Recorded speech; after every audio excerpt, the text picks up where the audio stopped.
Start करते हैं आज की क्लास को।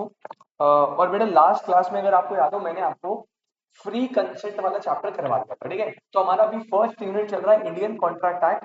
इसमें मैंने आपको इंट्रोडक्शन करवाया, मैंने ऑफर एंड एक्सेप्टेंस करवा दिया, कंसिडरेशन करवा दिया और फ्री कंसेंट। 4 चैप्टर कर लिए कॉन्ट्रैक्ट के, ठीक है। सुरेश मैंने तेरे को लेक्चर 1 और 2 भेजा था, वैसे वो 2 था लेकिन उसमें मेन जो 2 से ही स्टार्ट हुआ था, ब्रीफिंग दे दी थी थोड़ा सा, हाँ बस उसमें ज्यादा कुछ था नहीं। वो बस एक बेसिक इंट्रोडक्टरी क्लास थी, उसकी आवाज कट गई थी तो लेक्चर 1 वो 1 घंटे का अवेलेबल नहीं। तो सीधा 2 से स्टार्ट करी, कॉन्ट्रैक्ट 2 से स्टार्ट हुआ है। तो 2, 3 और फिर ऑनवर्ड्स में भेजता रहूंगा डेली बेसिस पे, बैकलॉग क्लियर करूंगा, ठीक है। मतलब हफ्ते में 2 लेक्चर तो यहाँ होते हैं और एडिशनली वीक में 2 लेक्चर और पीछे के देख लेंगे, फिर उसके बाद मैसेज। भाई टोटल तेरे 7 या 8 लेक्चर्स मिस हुए। हाँ अच्छा अच्छा, ठीक है डन डन। मैं आज ही भेज दूंगा, एक बार मैसेज डाल दूँ, ठीक है। चलो बेटा लास्ट क्लास हमने फ्री कंसेंट टॉपिक को कंप्लीट करा था और मैंने आपको बताया था सेक्शन 14, 15, 16, 17, 18, 19, 20, 21, 22 ये सारे सेक्शन हमने कवर कर लिए। 14 is for free consent, 15 is for coercion, 16 is for undue influence, 17 is for fraud, 18 का misrepresentation, 19 में थे सबके consequences और 20, 21, 22 is mistake, mistake of law, mistake of fact, ठीक है। और इसमें मैंने बता दिया था बेटा 2 केसेस में वैलिड बनता है, एक तो मिस्टेक ऑफ इंडियन लॉ में और एक तो यूनिलेटरल के केस में। यहाँ पे आप एक्सक्यूज नहीं दे सकते, वैलिड बनेगा। हाँ लेकिन अगर मिस्टेक ऑफ फॉरेन लॉ और बायलैटरल मिस्टेक है तो एक्सक्यूज देके आप बच सकते हो, कॉन्ट्रैक्ट विल बिकम वॉइड, ठीक है। तो यहां तक हमने कर लिया है बेटा। अब आज की जो हमें बातचीत स्टार्ट करनी है वो है एकदम नया चैप्टर, एकदम नया चैप्टर कॉन्ट्रैक्ट का, एक और बढ़िया सा प्यारा सा नया चैप्टर। तो फ्रेश पेज में मेरे साथ हेडिंग लगाइए, capacity of party, capacity of party. और अगर आपने स्टार्टिंग के लेक्चर्स लिए हैं तो इसका एक ब्रीफ मैंने आपको दिया था संदीप, अगर तुझे याद हो तो मैंने बताया था कॉन्ट्रैक्ट को वैलिड बनाने के लिए पार्टी शुड बी कॉम्पिटेंट। याद है 3 लोग माने थे कॉम्पिटेंट, है ना। तो बाकी 3 के केस में अगर ये 3 है तो ठीक है, नहीं है तो कॉन्ट्रैक्ट वैलिड नहीं बनेगा। अब हमें समझना पड़ेगा सूरज सबसे पहले कि ये होता क्या है, बवाल है capacities of party. Capacities of party बोले, कॉम्पिटेंसीज ऑफ पार्टी बोले, पहले समझ होता क्या बेटा। इस चैप्टर में हम ये पढ़ने वाले हैं कि कौन कौन से व्यक्ति कॉन्ट्रैक्ट में एंटर होने के कॉम्पिटेंट या केपेबल है और कौन कौन से व्यक्ति कॉन्ट्रैक्ट में एंटर होने के कॉम्पिटेंट या केपेबल नहीं है। मतलब कौन लोग कॉन्ट्रैक्ट बना सकते हैं, कौन लोग कॉन्ट्रैक्ट नहीं बना सकते। अब तो सर ये थोड़ी होता है सब बना सकते हैं, बेटा नहीं। लॉ ने आपको 3 केसेस दिए, कितने केस पढ़ने हैं इसमें, 3। लॉ ने स्पेसिफिकली 3% स्पेसिफाई करेंगे जहां पे आप कॉन्ट्रैक्ट बनाओगे तो वैलिड बनेगा, और अगर ये 3% नहीं है तो उस केस में कॉन्ट्रैक्ट वैलिड नहीं बनेगा, वॉइड बनेगा, या क्या बनेगा वो हम देखेंगे, ठीक है। वॉइडेबल नहीं बनेगा यहाँ पे, वॉइडेबल बस ऊपर बनता था कोर्जन उन 5 केसेस में, ठीक है। यहाँ पे कुछ और बनता है, ओके। अब वो 3 व्यक्ति कौन से बेटा सुनना। लॉ ने बोला पहला, person should be a major person, person should be a major. मतलब सुरेश तू कितने साल का बेटा, 19 का है तो तू मेजर है, ठीक है। अब अगर तू कॉन्ट्रैक्ट में एंटर हो गया तो बेटा तेरे साथ जो कॉन्ट्रैक्ट बनेगा वो एकदम वैलिड बनेगा, मैं और तू कॉन्ट्रैक्ट में एंटर हो एकदम वैलिड बनेगा क्योंकि तू मेजर है। लेकिन मान ले अगर मैं संदीप के साथ एंटर होता हूं जो कि अभी 17 साल का है, तो मैंने कॉन्ट्रैक्ट बनाया संदीप के साथ, अब ये है माइनर। लॉ ने बोला है माइनर केपेबल है ही नहीं कॉन्ट्रैक्ट बनाने के लिए। तो सर अगर बना लिया तो, यही हम पढ़ने में बना लिया तो क्या होगा। वैसे मैं बता दूं बना लिया तो ये होगा कि माइनर के साथ जो कॉन्ट्रैक्ट होता है वॉइड एब इनिशियो। अब ये नया वर्ड है, मैं बताऊंगा। वहां पे वॉइडेबल था, यहाँ पे पता है वॉइड एब इनिशियो, ठीक है। अगर संदीप ने मेरे से कोई भी बेनिफिट ले लिया, संदीप ने साहब लाओ 10,000 रुपए मैं कल आपका काम करवाता हूं, बेटा अगर इसने काम नहीं करा तो मैं कोई भी लीगल एक्शन नहीं ले सकता। मैं कोर्ट के पास जाऊंगा, कोर्ट कहेगा भाई तुम्हें समझाया था ना कि माइनर के साथ कॉन्ट्रैक्ट नहीं बनाना, क्यों बनाया, तूने बनाया ना, तेरी गलती है। आप माइनर से कोई भी बेनिफिट एक्सचेंज नहीं ले सकते। अगर आपने एक बार पैसा दे दिया तो ना ही वो परफॉर्मेंस देगा ना ही वो बेनिफिट देगा। हाँ संदीप अगर अच्छा इंसान है खुद दे रहा है तो अच्छी बात है, अगर नहीं दे रहा तो मैं लीगल एक्शन नहीं ले सकता। बात समझ आ रही है? ऐसे बेटा सेकंड पर्सन है, अगर आपको वैलिड बनाना है contract, person should be of sound mind. कैसे माइंड होना चाहिए? साउंड मतलब सही होना चाहिए मेंटली। मतलब अगर कोई अनसाउंड माइंड का पर्सन है तो कॉन्ट्रैक्ट वैलिड नहीं होगा। और third, person should not be disqualified by law. Person law के द्वारा डिस्क्वालिफाइड नहीं होना चाहिए। नहीं नहीं नहीं नहीं नहीं, फिजिकली चाहिए। डिस्क्वालिफाइड बाय लॉ में कुछ स्पेशल कैटेगरी, जैसे एक कैटेगरी दे दूं, ट्रेडिंग विद एनिमी। अगर मान ली इंडिया और चाइना की वॉर चल रही है और मैंने चाइना के साथ कॉन्ट्रैक्ट बना रखा है चाइना, तो ये वो जो चाइना का बंदा है ना वो डिस्क्वालिफाइड बाय लॉ है। क्योंकि जब दो कंट्री वॉर की सिचुएशन में है तो आप किसी भी उस कंट्री के पर्सन के साथ ट्रेड या कोई भी कॉन्ट्रैक्ट नहीं बना सकते विदाउट गवर्नमेंट परमिशन। तो वो बंदा उस टाइम के लिए डिस्क्वालिफाइड है जब तक वॉर चल रही है। बस में नहीं, तो तीन कैटेगरी है, मेजर होना चाहिए, साउंड माइनर होना चाहिए और नॉट डिस्क्वालिफाइड बाय लॉ। इसका मतलब अगर माइनर है कॉन्ट्रैक्ट वैलिड नहीं होगा, अगर अनसाउंड माइंड है कॉन्ट्रैक्ट वैलिड नहीं होगा, और अगर डिस्क्वालिफाइड बाय लॉ है कॉन्ट्रैक्ट वैलिड नहीं होगा। तो हम ये देखेंगे फिर क्या क्या होता है, क्या क्या पॉसिबिलिटीज है, सारी चीजें एनालाइज करेंगे तीनों केस में। बस ये तीनों पढ़ने हैं चैप्टर में। ठीक है, स्टार्ट करें, छोटे चैप्टर सारा पढ़ा रहे। स्टार्ट करते हैं बेटा, कैपेसिटीज ऑफ पार्टीज। और पहले हम इसका इंट्रोडक्शन लिखना स्टार्ट करेंगे। तो आप मेरे साथ लिखेंगे पॉइंट नंबर 1,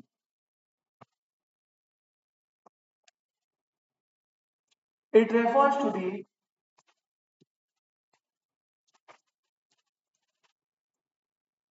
लीगल एबिलिटी और competence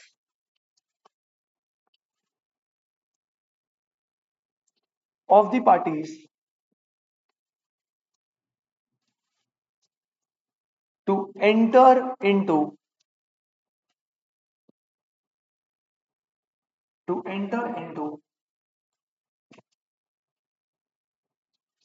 a valid contract. It refers to the underlying conduct, legal ability or competence of the parties to enter into a valid contract. Full stop. इसी आगे, it is one of the essential element. It is one of the essential element to form a valid contract. बेटा valid contract बनाने के लिए ये एक बहुत बड़ा असेंशियल है। जैसे अभी तक हमने क्या पढ़ा, अभी तक हमने पढ़ा कंसिडरेशन होनी चाहिए, फिर मैंने आपको बताया फ्री कंसेंट होनी चाहिए। ऐसे एक और एलिमेंट है कॉन्ट्रैक्ट को वैलिड बनाने के लिए, क्या है? Capacity of party. क्या है? कैपेसिटी ऑफ कि पार्टी जो है वो एबल होनी चाहिए, कंपिटेंस होनी चाहिए। Point number 2,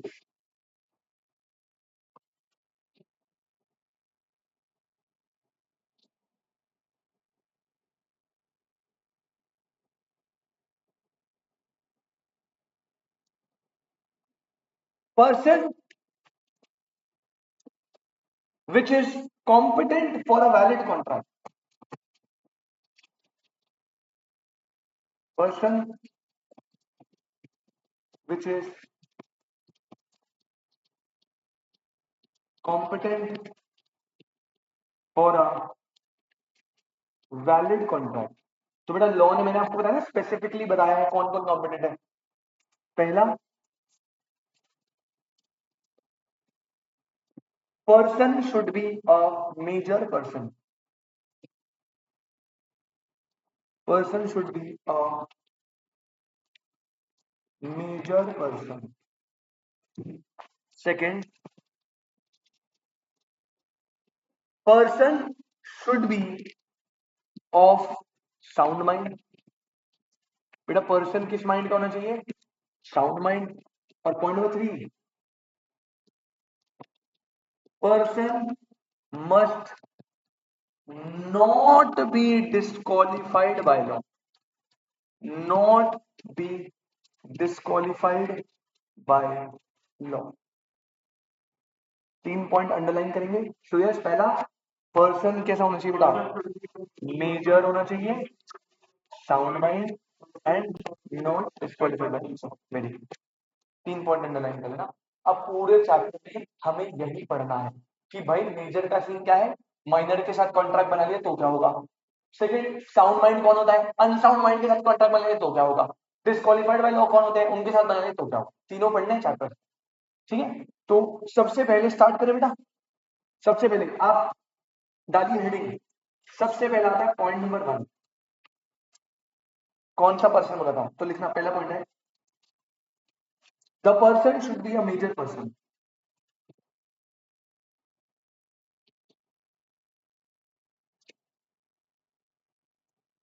the person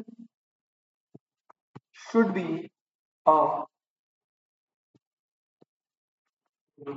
major person as per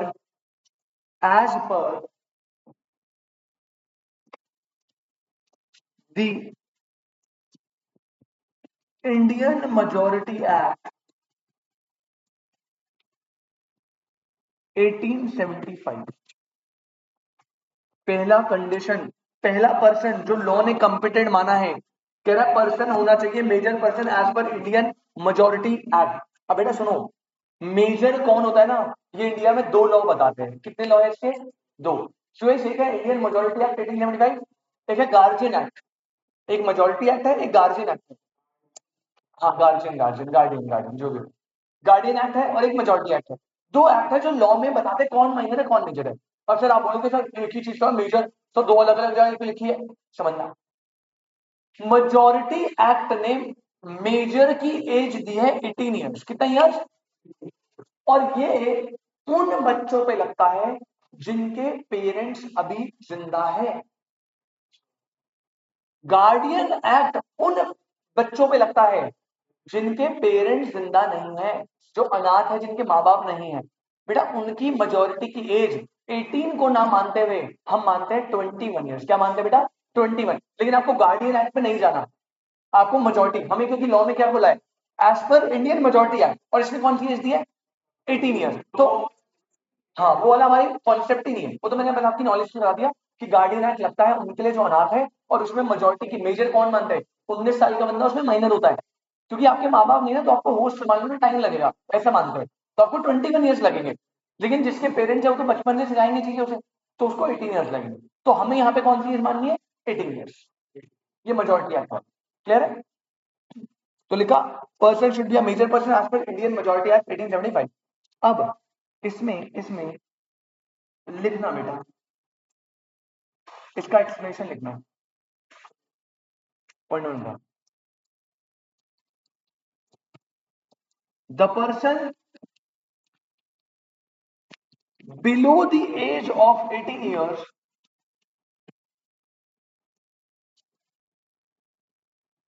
as per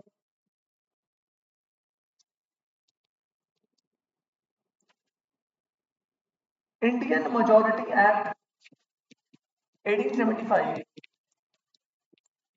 is treated as a minor, comma, and minor is treated as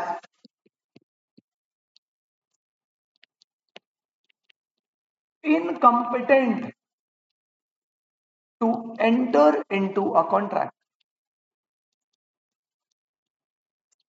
Incompetent to enter into a contract.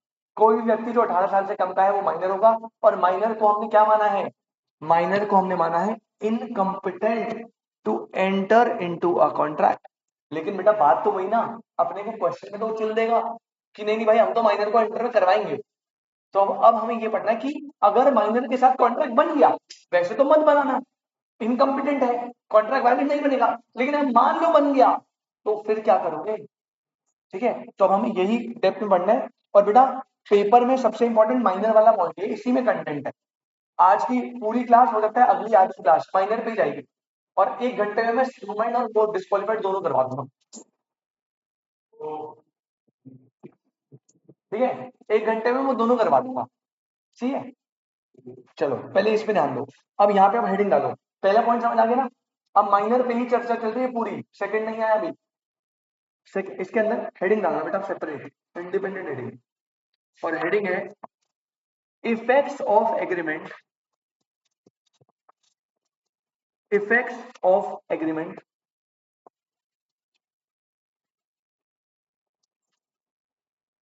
With a minor. या आपकी book में इसको heading दे रखी है position of a minor in a contract.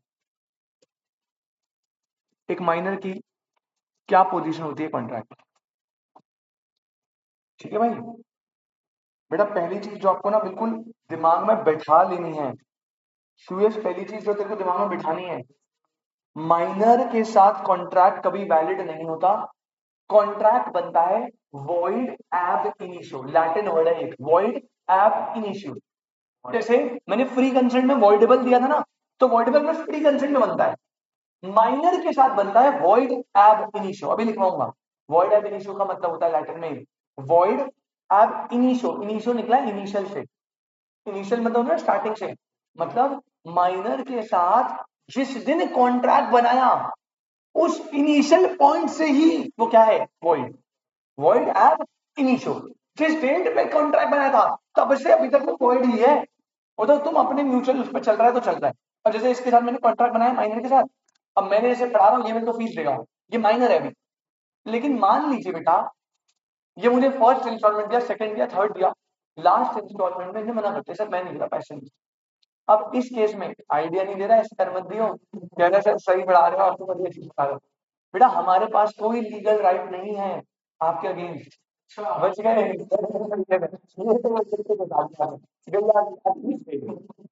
हम आपको, अब देखो एक चीज, पर्सनली मैं तुम्हारी गुत्ती वगैरह सकता हूँ कितना बेटा, बाद में मिलकर चटका दूंगा तुम्हें, लेकिन लीगल राइट नहीं है।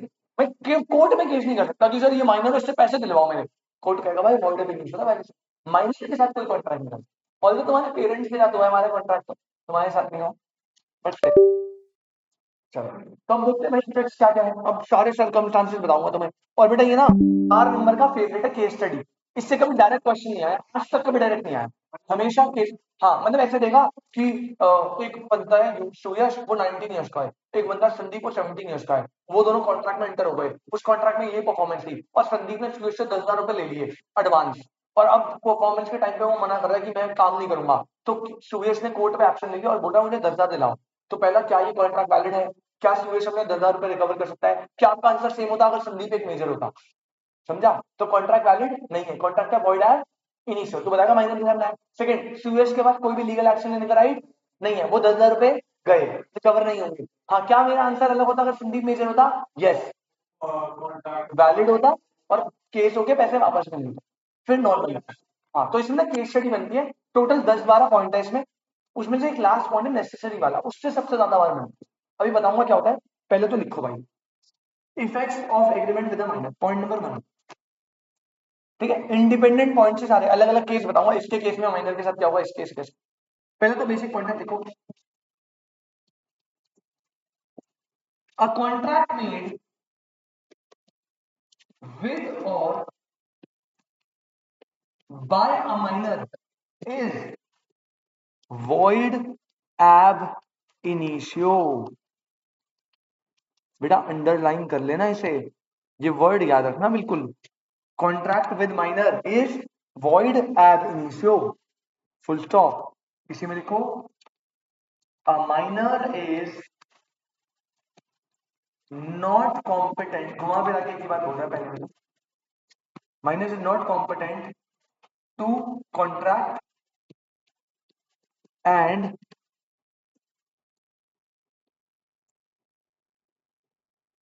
any agreement with or by a minor is, ये void ab initio का मतलब है void from the very beginning, void from the very beginning, ये है बेटा void ab initio। I hope this is clear, right? Suresh Sandeep clear है बेटा, contract with the minor is void ab initio, not competent है, कोई भी एग्रीमेंट माइनर के साथ बनाया तो void है फ्रॉम वेरी बिगिनिंग, जिस दिन बना उस दिन से ही void है, एग्जिस्टेंस ही नहीं है उसकी। पॉइंट नंबर 2 बेटा इंपॉर्टेंट मार्क कर लेना, इसमें लैंग्वेज है थोड़ी तगड़ी। पॉइंट नंबर 2 केस स्टडी ऐसे पॉइंट से बनती है। पॉइंट नंबर 2 है नो रैटिफिकेशन रैटिफिकेशन वर्ड देखना, रेक्टिफिकेशन नहीं है जो तुम पढ़ते हो वहां अकाउंट में, रैटिफिकेशन ये क्या होता है समझाऊंगा। No ratification after attaining majority.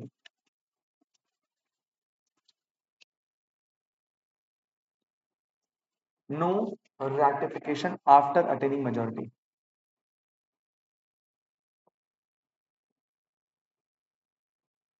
ठीक है, अब एक नया वर्ड आया रैटिफिकेशन, पहले तो इसका मतलब समझना पड़ेगा।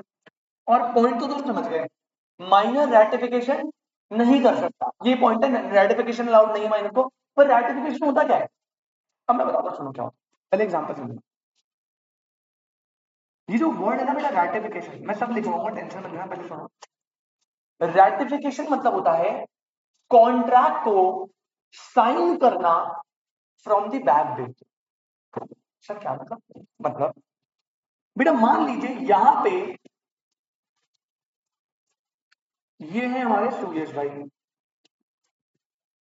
और सुयश भाई जो है बेटा वो क्या है 19 ईयर्स के, मतलब क्या है मेजर है एज पर इंडियन मेजोरिटी है। यहां पे बेटा हमारे संदीप भाई, संदीप तू कितने साल का भाई, 17 का है ना, तो संदीप भाई जो है हमारे वो क्या है बेटा एक as per majority act minor है।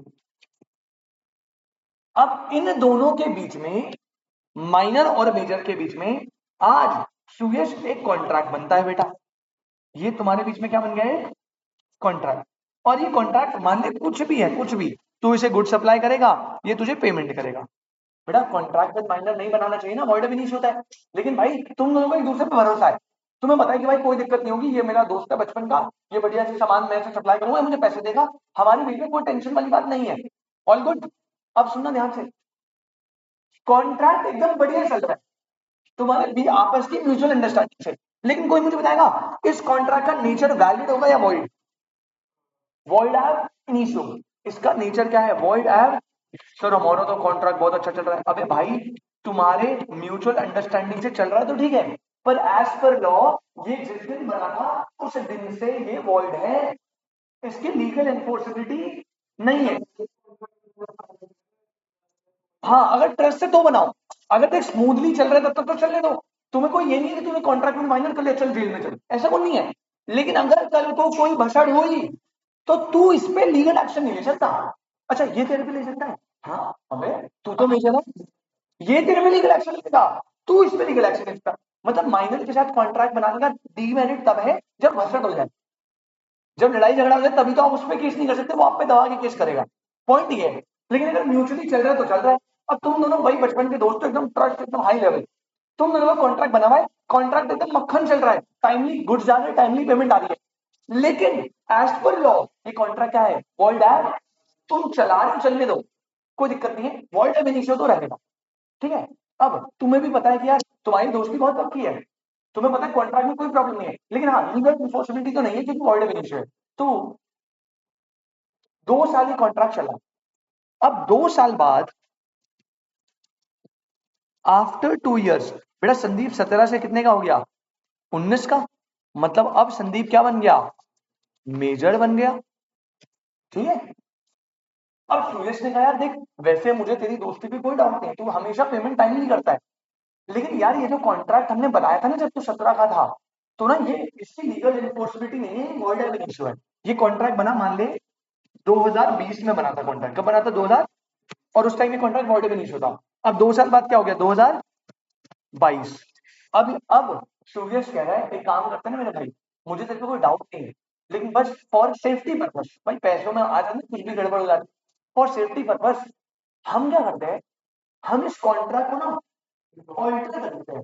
ऑल्टरेशन, हम पहले जब कॉन्ट्रैक्ट बनाते टाइम तू वहीं था, लेकिन अब तू मेजर है, तो एक काम कर, तू मेजर की फॉर्म में इस कॉन्ट्रैक्ट पे साइन कर दे फिर से। अब तो तू मेजर है और अब तूने इस पुराने वाले कॉन्ट्रैक्ट पे साइन कर दिया, तो मतलब हम ये ट्रीट करेंगे कि 2 साल पहले जो कॉन्ट्रैक्ट बना था वो एक मेजर टू मेजर बना था, ना कि मेजर टू माइनर। समझ आया, ये करना अलाउड नहीं है। रैटिफिकेशन का मतलब होता है आप बैक डेट पे जाकर कॉन्ट्रैक्ट को साइन कर रहे हो, ये कॉन्ट्रैक्ट अगर एक बार माइनर के साथ बन गया तो ये वॉइड एब इनिशियो है। भले ही माइनर मेजर बनने के बाद बोले कि नहीं नहीं वो वाला कॉन्ट्रैक्ट जो बनाया था उसे वैलिड बनाओ, नहीं हो सकता सर। फिर क्या होगा बेटा, इनको एक फ्रेश कॉन्ट्रैक्ट ही बनाना पड़ेगा। इस कॉन्ट्रैक्ट को आप रेटिफाई नहीं कर सकते। तो वही बोला है, no ratification after attaining majority, चाहे माइनर की खुद की कंसेंट भी क्यों ना हो कि नहीं भाई जो वो कॉन्ट्रैक्ट 2 साल पहले बनाया था उसे उसे रेटिफाई कर दो, साइन कर देता हूं मैं कि वो कॉन्ट्रैक्ट वैलिड है। नहीं कर सकते। No ratification after attaining majority. क्या बात समझ आई? एक माइनर मेजॉरिटी अटेन करने के बाद बैक डेट पे जाके कॉन्ट्रैक्ट साइन करके वैलिड नहीं बना सकते। Is it clear? 100% नोट कर लो बेटा।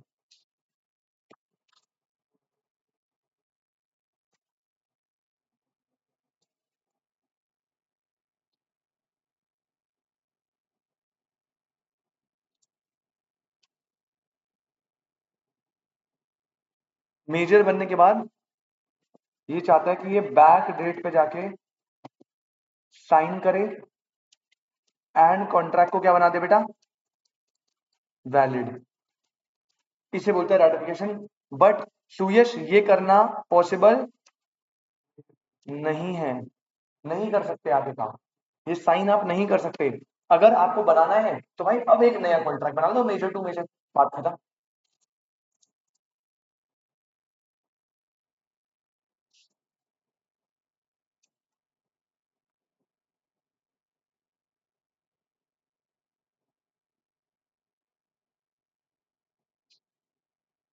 चलो भाई पॉइंट नंबर 2 में लिखवा रहा हूँ।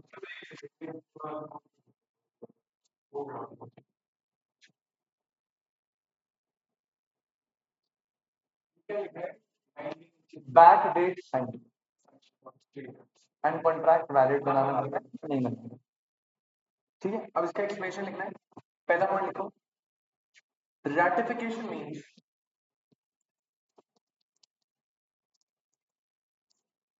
ratification means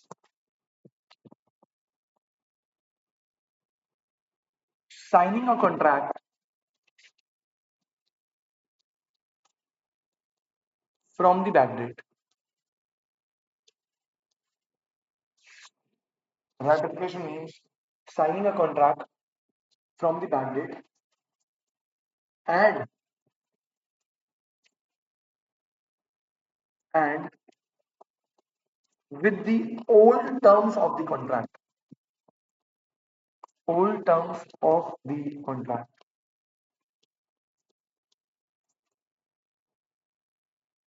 Point number 2.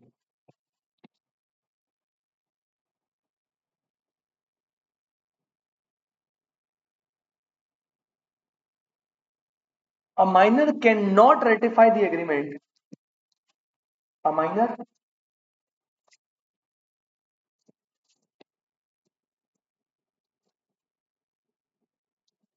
a minor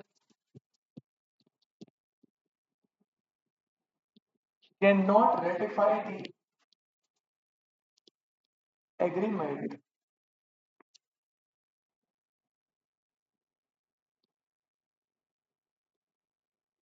on attaining majority.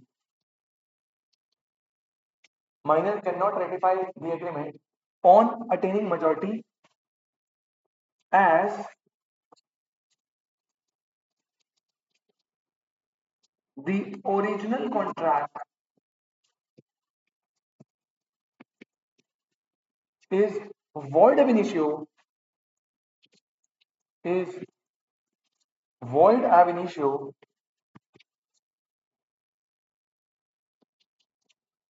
original contract is void ab initio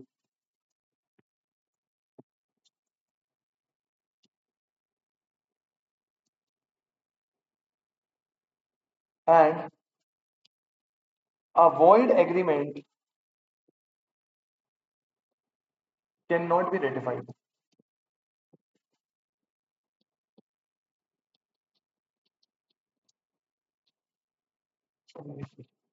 I hope बेटा दिस इज क्लियर। ठीक है, तो माइनर के साथ पहला कॉन्ट्रैक्ट, पहला पॉइंट, माइनर के साथ कॉन्ट्रैक्ट वॉइड ab initio होता है, नॉट कॉम्पिटेंट है और वॉइड होगा from the very beginning. Second, ratification करना माइनर को अलाउड नहीं है इवन आफ्टर मेजॉरिटी, मतलब वो कॉन्ट्रैक्ट को बैक डेट ओल्ड टर्म्स के साथ साइन नहीं कर सकता मेजर बनने के बाद। आ जाइए नेक्स्ट पॉइंट नंबर 3 लिखना। अब अगर मैं आपसे क्वेश्चन पूछूं, क्या माइनर कॉन्ट्रैक्ट में एंटर हो सकता है, यस और नो? नो, बट एंटर हो सकता है। Very good. या ये आपने बचपन में पार्टनरशिप में पढ़ा था, याद रखना इस चीज को। अगर आपसे क्वेश्चन है क्या माइनर कॉन्ट्रैक्ट में एंटर होता है, पहला आंसर माइनर कॉन्ट्रैक्ट में एंटर होने के केपेबल नहीं है, इनकम्पिटेंट है। एंटर हो गया तो वर्ड में लिखोगा होगा, लेकिन माइनर में कॉन्ट्रैक्ट एंटर हो सकता है फॉर बेनिफिट्स ओनली। फॉर मतलब जिस कॉन्ट्रैक्ट में उसे बेनिफिट मिल रहे ना वहां पे एंटर हो सकता है, लेकिन लाइबिलिटी शेयर करने टाइम पे माइनर लाइबल नहीं होगा। मतलब अगर मैं संदीप के साथ ऐसा कॉन्ट्रैक्ट बना रहा हूँ जिसमें मैं संदीप को हर महीने 5,000 रुपए दे रहा हूँ, क्या संदीप और मैं ये कॉन्ट्रैक्ट बना सकते हैं? यस। क्या ये वैलिड होगा? यस। मतलब जिसमें माइनर को बेनिफिट रिसीव हो रहे हैं वो कॉन्ट्रैक्ट ना बना लो, कोई दिक्कत नहीं है, लेकिन माइनर लाइबिलिटी जहां पर शेयर करने वाली बात आ गई वहां पे कॉन्ट्रैक्ट वैलिड नहीं। लाइबिलिटी के लिए माइनर रिस्पॉन्सिबल नहीं है कभी। तो third point, minor can B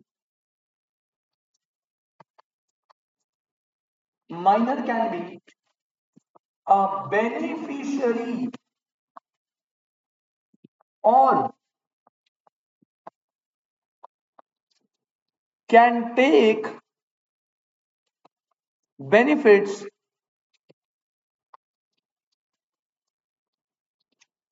out of a contract.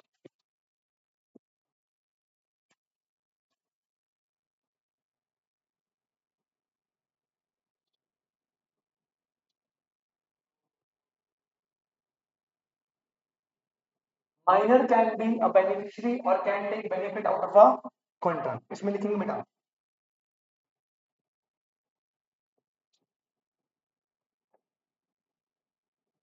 a minor cannot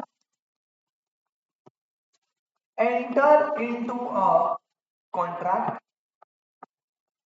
oblique partnership. Partnership भी एक तरह का कॉन्ट्रैक्ट होता है, हम बाद में जाके पढ़ेंगे। Form full stop.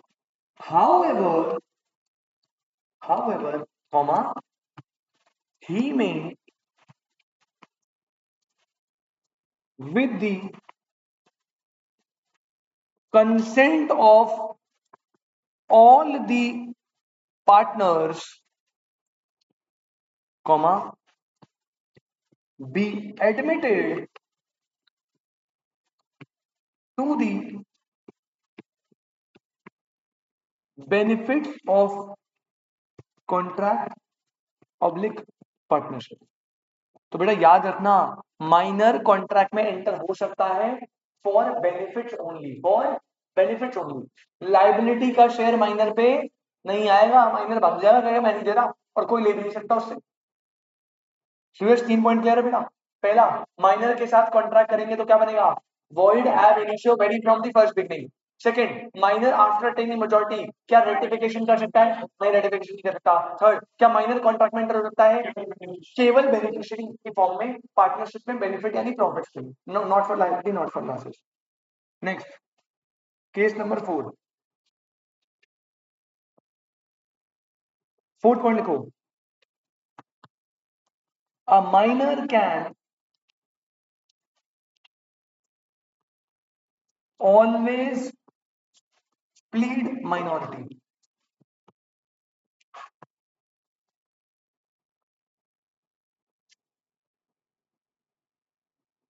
A minor can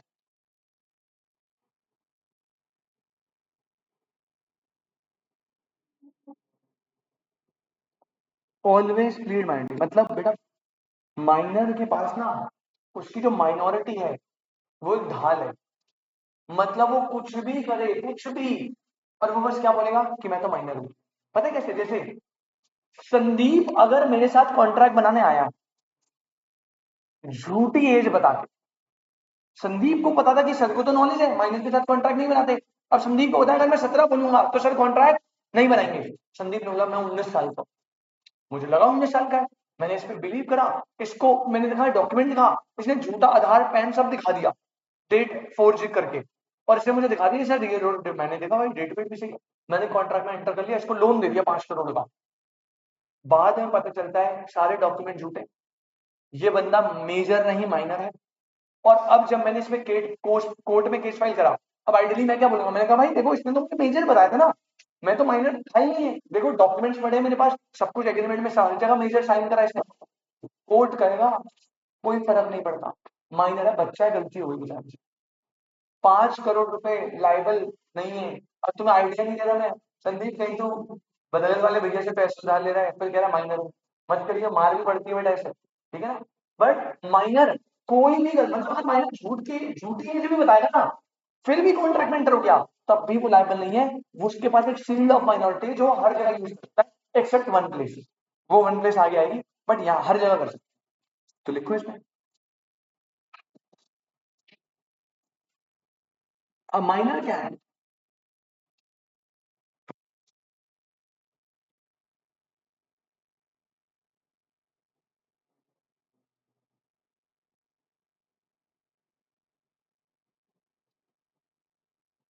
always lead minority and is not stopped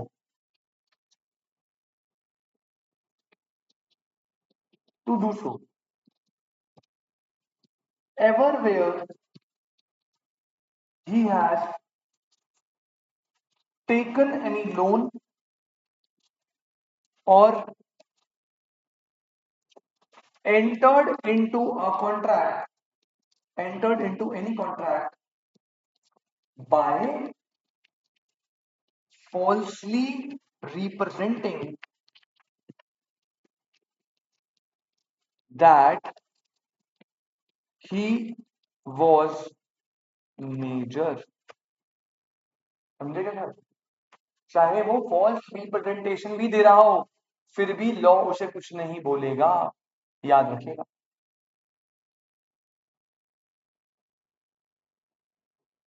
ठीक है,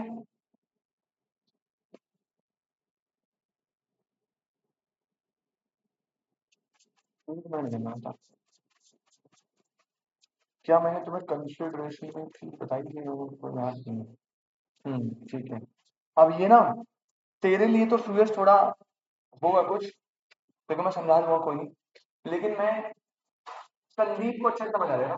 संदीप को जाना है कौन सा पढ़ा था कंसिडरेशन में प्रिविलेज ऑफ कॉन्ट्रैक्ट, उसके एक्सेप्शन थे, जहाँ पे थर्ड पार्टी नॉर्मल क्या होता था, थर्ड पार्टी फाइल नहीं कर सकता शूट, लेकिन एक्सेप्शन में थर्ड पार्टी फाइल शूट कर सकता है। उसका एक पॉइंट था, point number 4, which is acknowledge या एस्टॉपल। अब ये क्या होता है मैं समझाता हूँ। सुरेश एक वर्ड है एस्टॉपल, क्या ये एस्टॉपल या अक्नॉलेजमेंट, ये क्या होता है सुनो।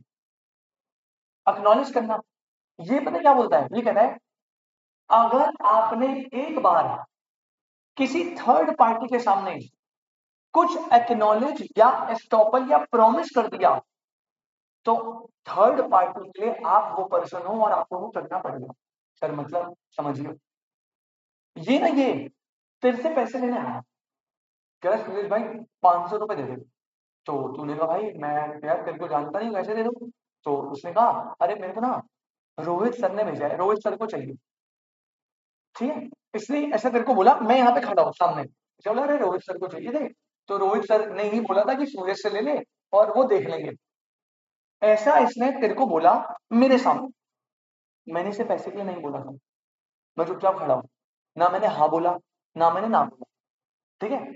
अब तू मेरे पास आया, तूने कहा सर ये ऐसे ऐसे, तो मैंने बोला हाँ, तो मैंने कहा मैंने बोला था हाँ, दे दे दे। अब एक बात बता बेटा, अगर मैंने जब ये तेरे पे कोई ये कुछ चीज कैसे कर रहा है और मैंने उसे एक्नॉलेज कर दिया कि हाँ मैंने बोला है तू पैसे दे दे, कल को अगर ये पैसे रिकवर नहीं करता, मतलब देता नहीं है, तो तू किसके पास आएगा? मेरे पास आएगा, और तू क्या बोलेगा, सर आपने बोला था तब मैंने दिया। जब वो पैसे मांगा था आपने एक्नॉलेज करा ना, ये होता है रूल ऑफ एस्टॉपल। क्या होता है रूल ऑफ, मतलब जब एक एक पर्सन दूसरे से लोन मांग रहा है ऑन बिहाफ ऑफ नेक्स्ट वाला पर्सन, जो एक्चुअल मुझे चाहिए नहीं, लेकिन वो एक्नॉलेज करता है हाँ मेरे बिहाफ पे मांग रहा है, तो तू अगर ये रिकवर नहीं कर पाता पैसे, तो तू रिकवरी किससे करेगा? मेरे से करेगा। ये होता है रूल ऑफ एस्टॉपल। मतलब अगर एक बार मैंने इसे प्रॉमिस कर दिया कि संदीप पैसे नहीं देगा तो मैं दूंगा, तो मुझे वो देने पड़ेंगे। लेकिन ये रूल माइनर के केस में अप्लाई नहीं होता। मतलब अगर मैं एक माइनर हूं और मैंने एक्नॉलेज कर दिया कि हाँ संदीप नहीं देगा तो मैं दूंगा पक्का, क्या तू मेरे से पैसे रिकवर कर सकता है if I am a minor? No. तो फोर्थ के बाद फिफ्थ पॉइंट है, लिखो rule of estoppel. Rule of estoppel ये ना कंसिडरेशन में पढ़ा था सुरेश हमने, इसको तो पता है क्या होता है, लेकिन कोई टेंशन नहीं है, तू बस इतना लिख, मेरे हिसाब से समझ आ गया ना। Rule of estoppel, fifth point, rule of estoppel does not applied to a minor. Rule of estoppel does not apply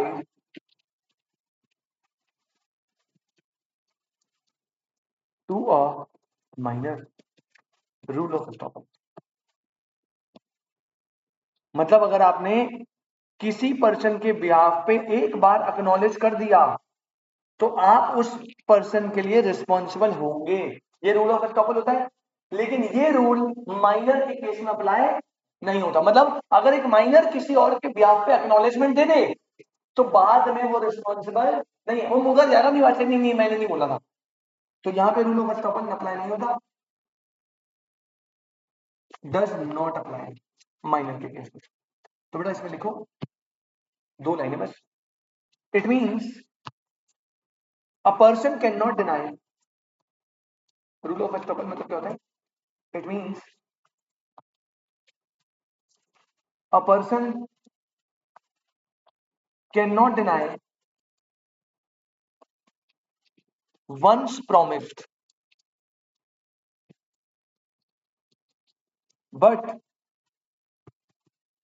a minor can। एक बार प्रॉमिस कर दिया, एक्नॉलेज कर दिया, तो आप उसे डिनाई नहीं कर सकते, लेकिन माइनर कर सकता है। That's it. कितने पॉइंट हो गए बेटा? 5। एक बार रिपीट करें फटाफट से। पहला point, contract with minor is void ab initio. Second, minor major बच्चे के बाद आइडेंटिफिकेशन नहीं कर सकता। थर्ड, माइनर कॉन्ट्रैक्ट में कर सकता है नहीं, लेकिन हो सकता है for benefits only, for benefits only as a beneficiary. Fourth, हमेशा प्लीड कर सकता है माइनॉरिटी इवन अगर वो फॉल्स रिप्रेजेंटेशन भी दे रहा है फिर भी, अगर झूठी एज बता के दे रहा है फिर भी। और लास्ट, रूल ऑफ एस्टॉपर माइनर के केस में अप्लाई, वो कोई एक्नॉलेजमेंट करके बाद में डिनाई कर सकता है। नॉर्मल पर्सन नहीं कर सकता, कोर्ट अलाउ नहीं करता, एस्टॉपल का रूल लगाता है, लेकिन माइनर में नहीं लगाता। नेक्स्ट आइए बेटा point number 6।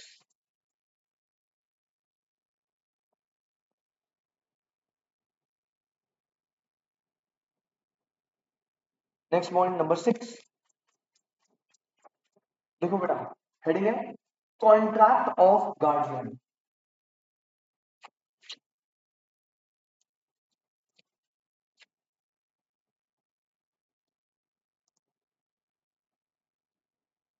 Contract of guardian guardian rule. Actual में वैसे होता क्या है? मैं तो गार्जियन मैं तो गार्जियन हूँ। हाँ जो भी है समझ गए ना तुम क्या है। गार्जियन कौन होता है मायने में? उसके पेरेंट्स। तो बेटा पॉइंट नंबर 6 है contract of guardian.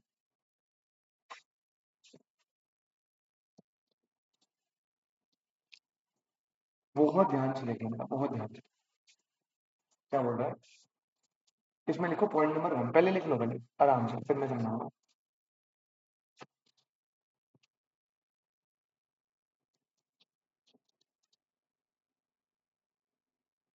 Miners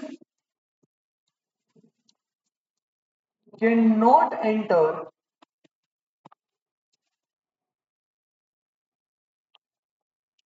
into a valid contract, comma, but his guardian can। अभी आराम से देखो, समझाता हूं। Point number 2, guardian under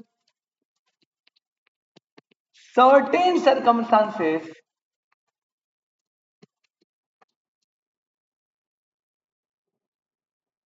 enter into a valid contract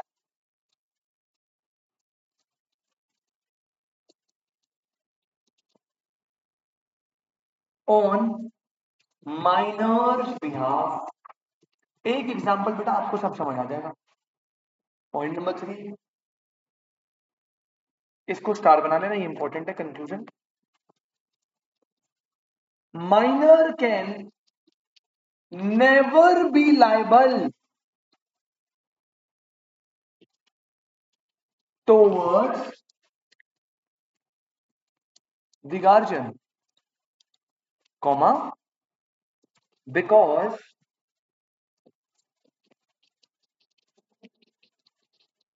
guardian can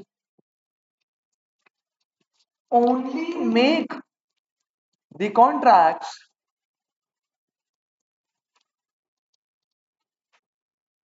which are for the benefit of minor only. Contract of guardian, इसको समझना जरूरी है बेटा. ध्यान से सुनिए.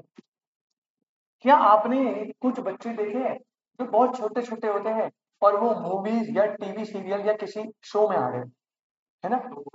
अब जब मूवी बन रही होगी तो आपको क्या लगता है मूवी के जो प्रोड्यूसर है, जो डायरेक्टर है, जिन्होंने कास्ट करा उस बच्चे को, वो बच्चे के साथ कॉन्ट्रैक्ट बनेंगे, उसकी फीस डिस्कस करेंगे, मुझे बताएंगे ये एक्ट करना है, इतने दिन का शूट है, इतने दिन आना है, इस टाइम पे आना है और आपको 10 करोड़ रुपए मिलेंगे इसके बदले. आपको क्या लगता है? कॉन्ट्रैक्ट में माइनर तो भाई वो, चाहे आप एक्टर हो या कुछ भी हो, भाड़ में जाए, लॉ से ऊपर थोड़ी हो. कॉन्ट्रैक्ट तो वर्ल्ड में नीचे है ना. तो ऐसे में फिर कंडीशन कैसे चलेंगी? तो यहाँ पे लॉ ने एक चीज बताई कि एक माइनर कॉन्ट्रैक्ट में एंटर नहीं कर सकता बिल्कुल, लेकिन उसके बिहाफ पे उसका गार्जियन कर सकता है. मतलब वो छोटे बच्चे का जो, जब उसे मूवी में कास्ट करते होंगे तो बेटा उसके गार्जियन, मदर, फादर वहां जाके उसके बिहाफ पे वो कॉन्ट्रैक्ट फॉर्म करते होंगे. बात समझ आ रही है कि भाई हमारा बच्चा आपके यहाँ एक्ट करेगा, इतने पैसे मिलेंगे. ठीक है, पहली बात तो minor can not enter into valid contract but is guardian can. Guardian and certain circumstances enter into a valid contract on minor's behalf. मतलब कॉन्ट्रैक्ट में एंटर हो रहा है गार्जियन किसके बिहाफ पे? माइनर के बिहाफ. लेकिन सुनना, अगर इस कॉन्ट्रैक्ट में कोई भी लॉस या लाइबिलिटी जनरेट होती है तो गार्जियन की लाइबिलिटी होगी. वो लाइबिलिटी गार्जियन अपने हाथ से माइनर को ट्रांसफर नहीं कर सकता. बात समझ आ रही है? बात समझ आ रही क्या? मतलब फॉर एग्जाम्पल मान लीजिए संदीप के फादर एक मूवी में वो थे कि भाई मेरा लड़का मूवी में काम करे, 10 दिन आएगा, 10 लाख रुपए लगेंगे, और संदीप के फादर और प्रोड्यूसर में कॉन्ट्रैक्ट बन गया. संदीप के father as a guardian act करें और माइनस दिया. अब due to some reason Sandeep अब नहीं आ रहा. संदीप को मैं नहीं आ रहा, 2 दिन बाद छोड़ दिया. ये तो माइनर है, ऐसे बताया मैंने तो घंटा कोई कुछ कर नहीं सकता, ये भाग गया कर, मैं नहीं करूंगा, मैं तो घूमे घूमे जाऊँ, घूमे घूमे चला गया. भाई इसके पापा को बुलाया, सर अब क्या है, हमारी तो मूवी बीच में रुक गई, इस तरफ का लॉस डैमेज वैमेज मिलके 3 लाख रुपए आपको देने पड़ेंगे हमें. अब हमें नया बच्चा कास्ट करना पड़ेगा, उसका ऑडिशन ऑडिशन सब मिला के 3 लाख रुपए देने पड़ेंगे. तो बेटा अगर कभी गलती से कोई भी कॉन्ट्रैक्ट में लाइबिलिटी जनरेट होती है तो माइनर उसके लिए रिस्पॉन्सिबल नहीं है. गार्ड से ऐसी बोलेगा कि वो तो माइनर ने करा था तो जाओ माइनर से ले लो, ना ना ना ना. तो यहाँ थर्ड क्या लिखा है? Minor can never be liable towards the guardian. मतलब माइनर की लायबिलिटी कभी हो ही नहीं सकती कॉन्ट्रैक्ट में. आप बस ये समझते, वो कभी पैसे देगा ही, उसे बस मिलेंगे, आने के टाइम पे ले लेगा, देते के टाइम वो नहीं देगा. तो गार्जियन से लो, नहीं मिलेंगे मत मिले, मैं तो नहीं दूंगा. तो माइनर कभी भी गार्जियन के एक्ट के लिए लायबल नहीं होता.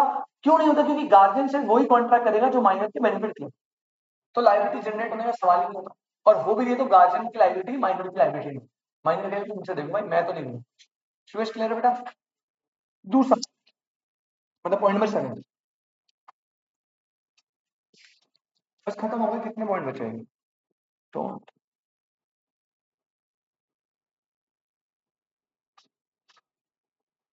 14 पॉइंट है ना, 7 और बचे, पर छोटे छोटे सारे हैं। नेक्स्ट लिखना बेटा 7 पॉइंट, और ये ना 6 और 7 और साथ साथ चलते हैं। 7 पॉइंट है, minor can not bind, minor can not bind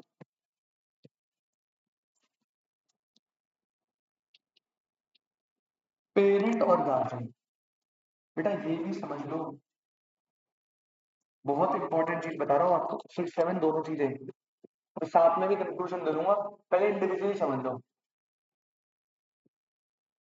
minor के किसी भी एक्ट के लिए, सुयश, माइनर के किसी भी एक्ट के लिए उसके पेरेंट या गार्जियन बाइंड नहीं है। बेटा मतलब अगर संदीप आगे फ्रॉड कर रहा है, लोगों से लोन ले रहा है 10 10 लाख का और कह रहा है लौटा दूंगा, पैसे लेके भाग गया, तो क्या जो क्रेडिटर है वो उसके पेरेंट या गार्जियन को पकड़ सकते हैं? भाई पेरेंट गार्जियन क्या करेंगे, भाई हमें थोड़ी पता है क्या कर रहा है, हमें तो कुछ पता ही नहीं है। तो माइनर के, जैसे यहाँ पे याद है ना, गार्जियन के माइनर रिस्पॉन्सिबल नहीं है, ऐसे माइनर के एक्ट में कभी भी गार्जियन रिस्पॉन्सिबल नहीं होगा, लेकिन रिस्पॉन्सिबल गार्जियन हो सकता है अगर माइनर उसके बिहाफ पे काम करे। मतलब मान लो हाइपोथेटिकली कोई मम्मी पापा को ये लॉ पता लग गया कि माइनर रिस्पॉन्सिबल नहीं होता, अब वो अपने बच्चे को बचपन से ट्रेनिंग दे रहे हैं कि बेटा देख, तुझे अंकल के पास जाना है, उन्हें बोलना जी मैं मेजर हूँ, मुझे 2 लाख का लोन चाहिए, आपको कल लौटा दूंगा, लोन ले लियो और फिर गायब हो जाएगी, 2 लाख हमें देखे। अभी देखो लॉ क्या है, माइनर के ब्याह तो पेरेंट गार्जियन लायबल नहीं है, तो तू लोन लिया उन्होंने, तेरी को लायबिलिटी बनेगी नहीं, हम तेरे लिए रिस्पॉन्सिबल है नहीं, तो तू 2 4 दिन गायब हो जाइए, हम अच्छे से 2 लाख रुपए एंजॉय करेंगे फिर वापस आ जाइए, लॉ तो कुछ करेगा ही नहीं। तो यहाँ पे लॉ ने क्या बोला सुनो, माइनर के लिए गार्जियन या पेरेंट रिस्पॉन्सिबल नहीं है, लेकिन अगर पेरेंट के कहने पे गार्जियन चल रहा है, पेरेंट के कहने पे माइनर चल रहा है और ये लॉ को पता लग गया, फिर माइनर के एक्ट के लिए पेरेंट रिस्पॉन्सिबल है। समझ आएगा?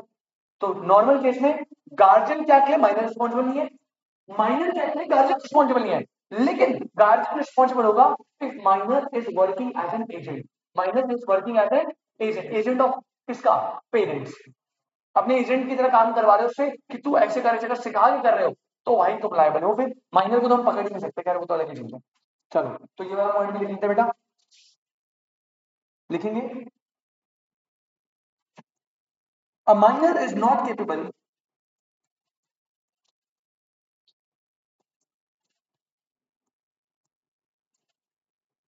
a minor is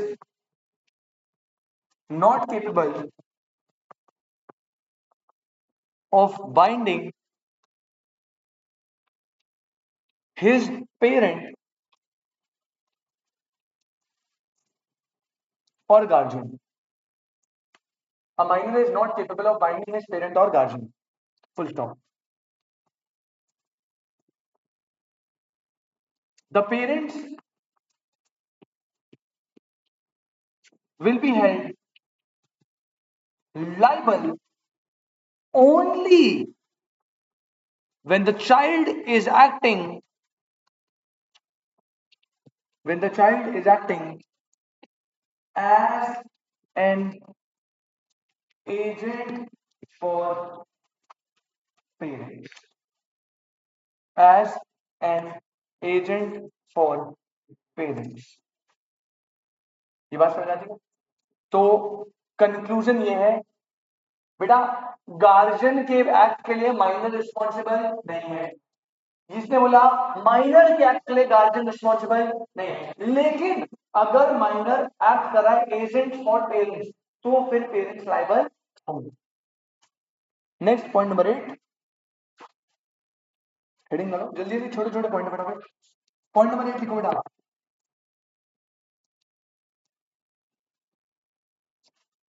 minor can B an agent. अब ये बेटा हम ना लास्ट चैप्टर में पढ़ेंगे, सुनो अभी हम लास्ट चैप्टर में पढ़ेंगे बेटा, कॉन्सेप्ट होता है जिसे बोलते हैं contract of agency.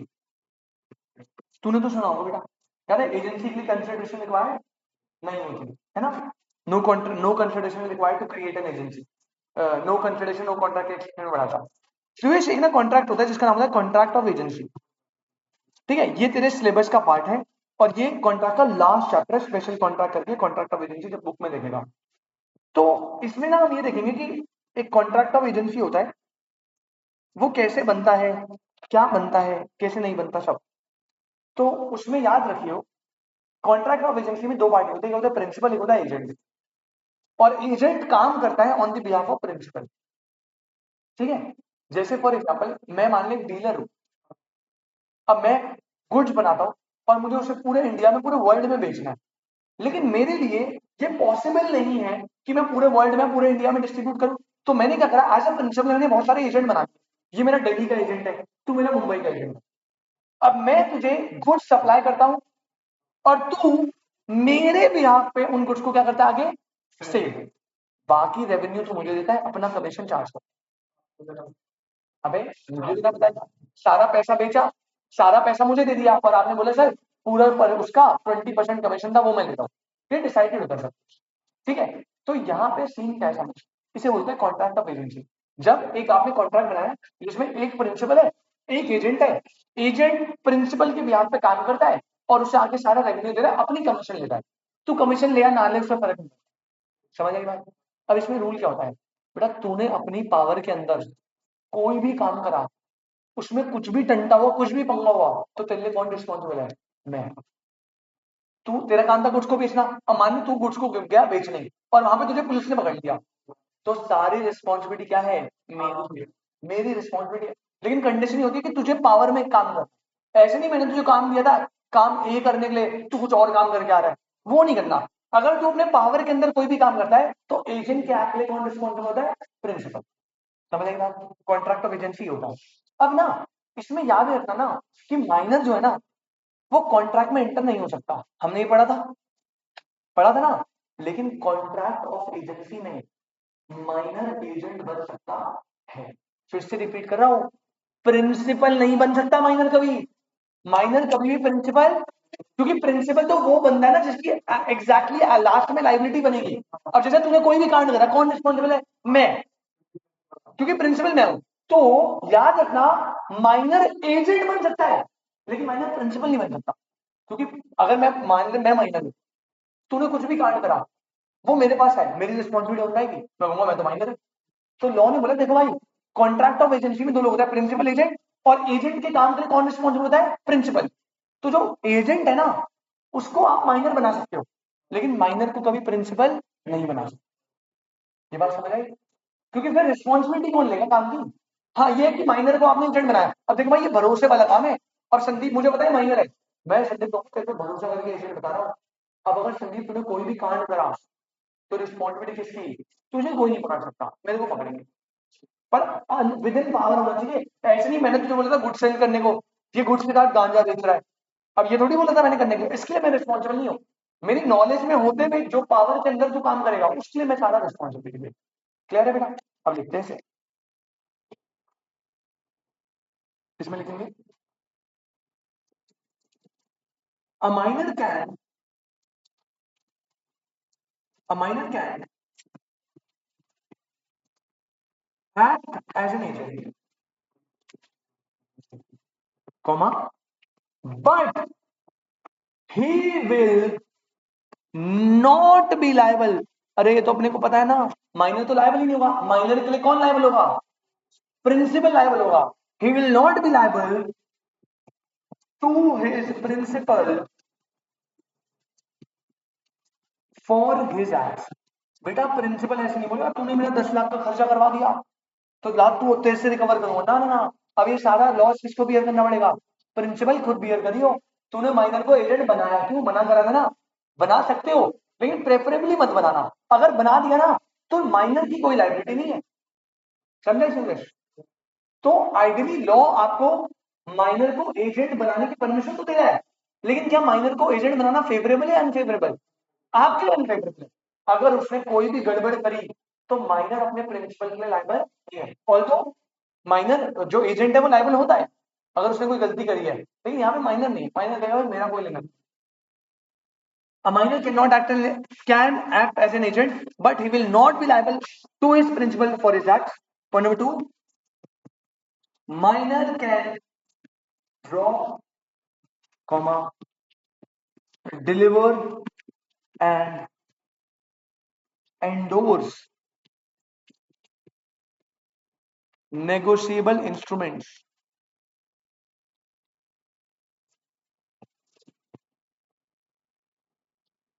without himself being liable। अब ये पॉइंट अभी तुम्हें थोड़ा सा समझ नहीं आएगा स्टार बना लेना, इसके लिए आया है नेगोशिएबल इंस्ट्रूमेंट आया। चलो तुमने बिल्स ऑफ एक्सचेंज तो पढ़ा होगा शायद, सर ने नहीं पढ़ाया बिल्स ऑफ एक्सचेंज? 11, अच्छा 11 में नहीं पढ़ता बिल्स ऑफ एक्सचेंज? सुना तो होगा, हाँ मतलब सुना तो है ना। आपको कहते थोड़ा थोड़ा, एक पर्सन होता है ड्रॉर जो बीआर ड्रॉ करता है, दूसरे बंदा एक्सेप्टेंस देता है, उसमें बिल्स पेमेंट हो जाता है, बिल रिसीवेबल बिल्स पेमेंट है ना।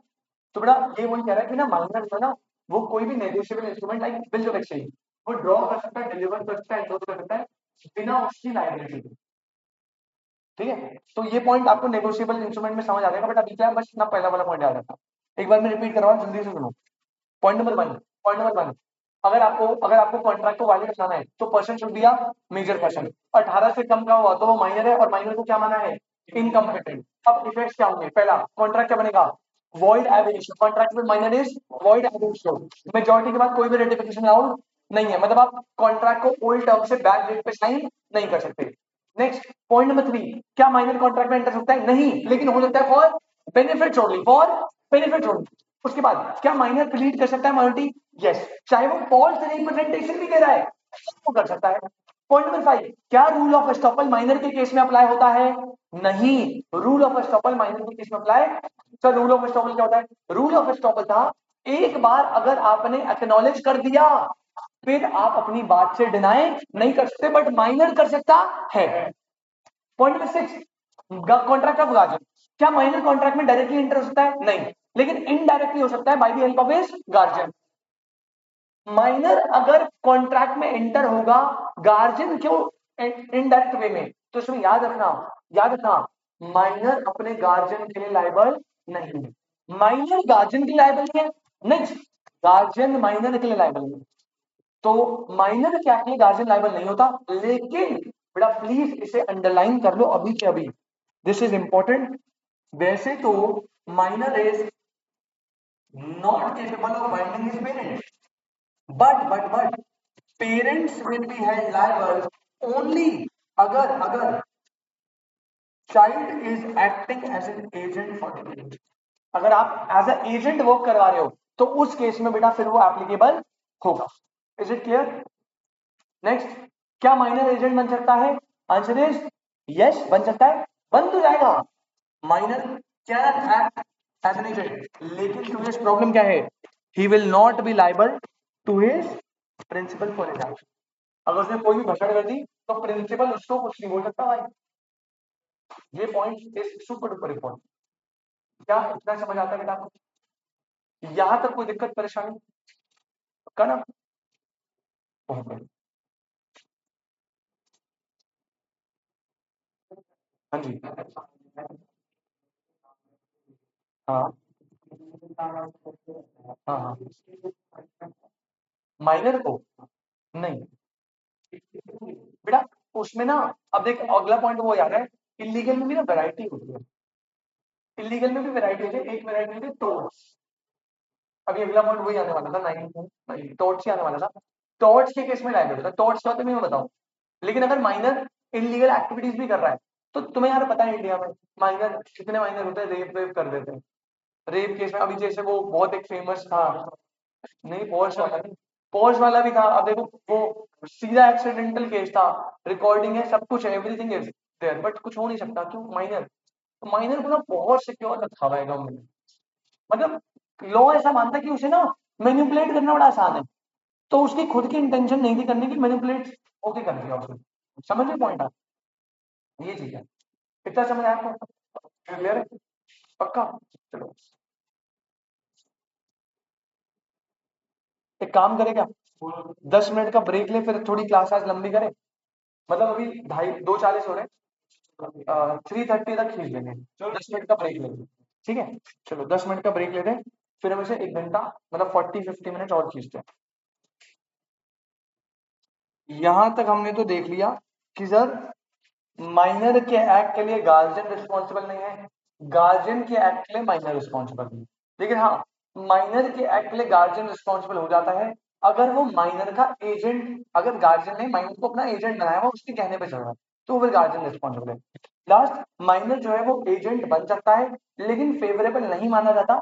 क्यों? क्योंकि फिर प्रिंसिपल के लिए दिक्कत होगी, क्योंकि माइनर जो है will not be liable to his principal for his act. अब नेक्स्ट, अब एक चीज आपको याद रखनी है जो अभी संदीप भाई का थोड़ा डाउट आया। देखो बेटा, माइनर ना किसी भी केस में लायबल नहीं होता, किसी भी केस में, लेकिन एक केस है जहां पे वो लायबल है। अब यार माइनर माइनर बोल के आप किसी को मार थोड़ी दोगे। माइनर बोल के आप संदीप नहीं थोड़ी, भाई चाकू मार देते हैं मैं माइनर हूं, मैं माइनर हूं, बम मार दिया मैं माइनर हूं, ऐसे थोड़ी होगा। तो बेटा यहाँ पे एक चीज याद रखना है, कॉन्सेप्ट आता है, that is called liability for torts. Word देखना ध्यान से, लाइबिलिटी फॉर टॉर्ट्स। टॉर्ट्स क्या होते हैं पहले मैं आपको ये बताऊंगा, और याद रखिए सुयश, टॉर्ट के केस में माइनर लाइबल होता है और किसी केस में लाइबिलिटी नहीं आती, लेकिन टॉर्ट के केस में माइनर लाइबल होता है। Sir what is tort? Point number 1, a tort is civil wrong. A tort is civil wrong.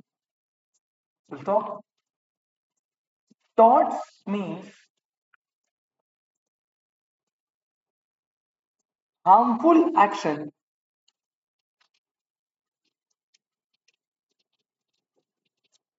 punishable under the law। मतलब अगर आप किसी पर्सन को फिजिकल हार्म पहुंचा रहे हो उसे टॉर्ट बोलते हैं। Harmful action punishable under the law. Point number 2, the minor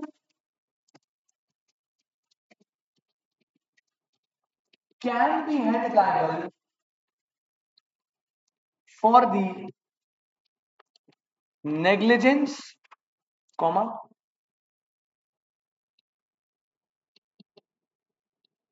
causing injury or damages to a person or his property। बस बेटा ये एक अकेली लाइबिलिटी है जिसमें माइनर पूरी तरीके से लाइबल होगा। टॉर्ट के केस में माइनर लाइबल होता है, मतलब अगर उसने कोई भी नेग्लिजेंस करी जिससे किसी पर्सन को इंजरी या डैमेज हुआ या उसकी प्रॉपर्टी को इंजरी डैमेज हुआ, तो उस केस में टॉर्ट होगा। टॉर्ट के केस में माइनर की लाइबिलिटी आ सकती है। That's it. Next point, point number 10। बस खत्म होने वाले, 4 और बचे। Joint contract by minor and adult. अब इसमें यार मैं क्या बताऊं, तुम थोड़ा दिमाग लगाओ बेटा। जॉइंट कॉन्ट्रैक्ट समझ गए ना माइनर अडल्ट से? जैसे देखो एग्जांपल लेते हैं बेटा, यहां पे है हमारे सूरज भाई प्लस यहां पर है संदीप भाई। अब सूरज पता है ना बेटा देखो, तू यहाँ पे क्या है, मेजर, संदीप क्या है, माइनर। और ये दोनों मिलकर एक कॉन्ट्रैक्ट फॉर्म करते हैं। लेट्स अज्यूम मेरे साथ, ये बेटा आप करो, ठीक है? मतलब हम कॉन्ट्रैक्ट फॉर्म कर रहे हैं तुम दोनों और मैं। अब देखो यहाँ पे जो कॉन्ट्रैक्ट हुआ ना बेटा, यहाँ पे तुमने मुझे ऑफर दिया, तो जो पर्सन ऑफर देता है उसे बोलते हैं प्रोमिसर या ऑफरर।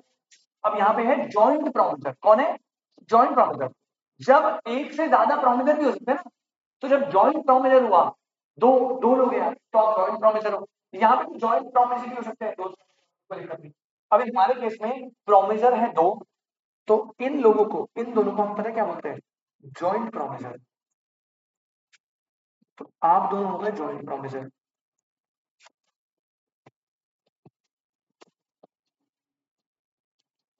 और मैं कौन हो गया बेटा, मैं हो गया नॉर्मल प्रॉमिसी। और ये जो कॉन्ट्रैक्ट है, क्योंकि कॉन्ट्रैक्ट मैं दो लोगों के साथ बना हूं, that is why it is a joint contract. अब कॉन्ट्रैक्ट में ये था कि बेटा तुम लोगों को ना लोन चाहिए था 10 लाख का, और टर्म्स एकदम क्लियर थी, for 1 year at the rate 10% interest.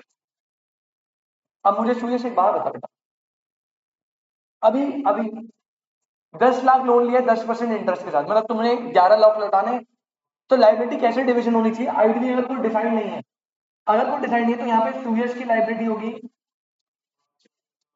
5,50,000, और इसकी लाइबिलिटी होगी ईच, है ना। कह रहे हैं अगर दो लोगों ने मिलकर कॉन्ट्रैक्ट बनाया किसी थर्ड पर्सन से, और उन दोनों लोगों में एक मेजर और एक माइनर है, अगर माइनर इससे हट जाता है तो बेटा सारी लाइबिलिटी किसकी होगी, सुयश की, मेजर की। बस ये पॉइंट है, मतलब माइनर इसमें अपनी लाइबिलिटी को मना कर सकता है, कोई भी प्रॉब्लम नहीं है। माइनर भाग जाएगा, कहेगा मैं नहीं दे रहा, पैसे देंगे 5 लाख रुपए खत्म कर दिए, उड़ा दिए, उसके बाद कहना मैं नहीं दे रहा, तो सारी लाइबिलिटी का बर्डन अकेला किस पे आ जाएगा, अडल्ट पे, जो सूयश है। और सूयश क्या संदीप से कोई रिकवरी कर सकता है उसके लिए, नहीं बेटा, कॉन्ट्रैक्ट माइनर के साथ क्यों बनाया, समझ रहे हो। तो जब आप ऐसे किसी माइनर के साथ मिक्स होकर कॉन्ट्रैक्ट बना रहे हो, तो ये वाला रिस्क आपके ऊपर रहता है। तो नोट कर लो फटाफट से, फिर मैं लिखवा देता हूँ। संदीप समझ आ गया ना, अगर माइनर और मेजर कॉन्ट्रैक्ट बनाएंगे मिक्स होके, और माइनर अगर भाग जाता है तो सारा बर्डन किस पे आएगा, मेजर पे। बस यही पॉइंट, जल्दी से ड्रॉ करो फटाफट।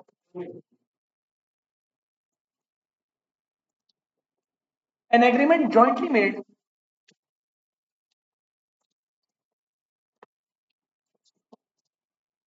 an agreement jointly made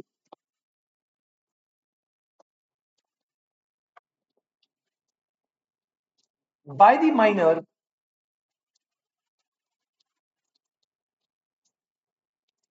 and an adult, an agreement jointly made by the minor and an adult with the third party, with the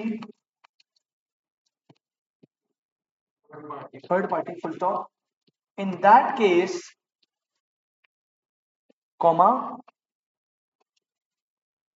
only the major person will be held liable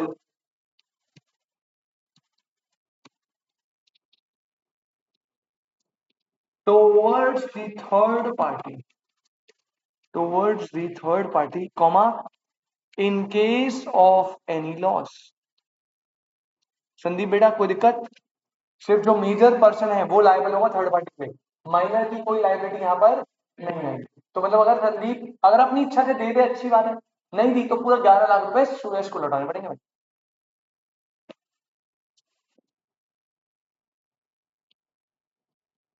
next लिखो point number कौन सा, 11। अब ये भी बेटा आगे आप पढ़ोगे बहुत अच्छे से, अभी भी मैं थोड़ा आपको बता देता हूँ क्या होता है। पॉइंट नंबर 11 लिखना। यार वो ना कई बार वो ना ऐप और रिकॉर्डिंग सब कुछ साथ में होता है ना, तो ये थोड़ा प्रोसेस नहीं कर पाता, फिर ये पेन चेंज नहीं हो रहे होते, क्लोज करके ओपन करना होता है।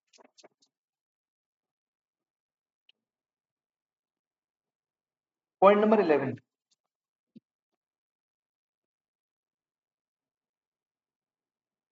ये है surety for a minor, surety for a minor. अब श्योरिटी कौन होता है इसको समझो।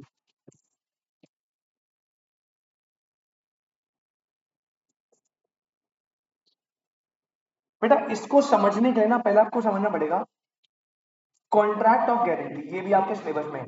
जब आपका लास्ट चैप्टर आएगा ना स्पेशल कॉन्ट्रैक्ट, उसमें 5 कॉन्ट्रैक्ट है, इंडिमनिटी, गारंटी, बेलमेंट, प्लेज, एजेंसी। अभी पढ़ाया था ना एजेंसी, वो एजेंसी लास्ट में पढ़ना है। बेलमेंट तूने पढ़ा है, वो लास्ट में पढ़ना है। अब एक और आ गया कॉन्ट्रैक्ट ऑफ गारंटी, ये भी लास्ट में पढ़ना है बहुत डेप्थ में, लेकिन अभी मैं जितना मेरा काम का उतना बता रहा हूँ। कॉन्ट्रैक्ट ऑफ गारंटी अब बस लिखवा के समझाऊंगा, तो आपको क्लियरिटी नहीं आएगी वो वाली जो मुझे लानी है, तो मैं पूरा बता देता हूँ अच्छे से।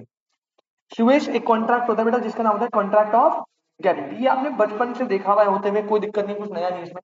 पता है क्या होता है? देखिए बेटा, मान लीजिए ये है मिस्टर ए, ये है मिस्टर बी।